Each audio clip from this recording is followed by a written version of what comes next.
दारिकेच्या गाड्यामध्ये पुष्पमाला अर्पण करेल आणि तिसऱ्या साधुकाराला सर्व उपस्थितांच्या हातामध्ये जे काही फुलपुष्प आहे ते बुधवाराकडे वर्षाव करायचा आहे।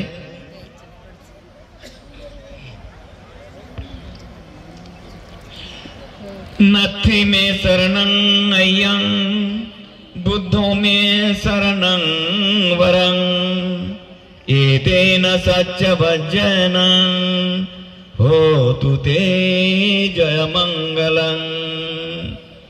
साधु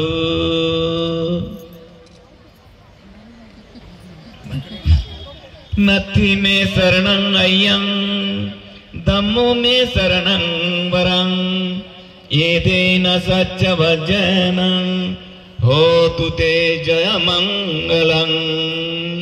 साधु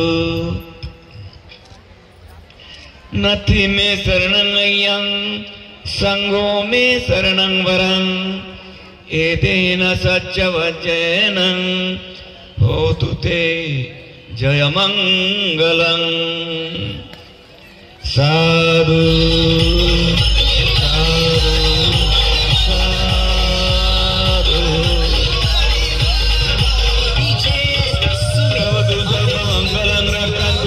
देवता सर्वबुद्धानुभावेनं सदा ज्योति भवन्तु ते भवतु सर्वमङ्गलं रक्षन्तु सर्वदेवता सर्वधर्मानुभावेनं सदा ज्योति भवन्तु ते भवतु सर्वमङ्गलं रक्षन्तु सर्वदेवता सर्वसङ्घानुभावेनं सदा ज्योति भवन्तु ते।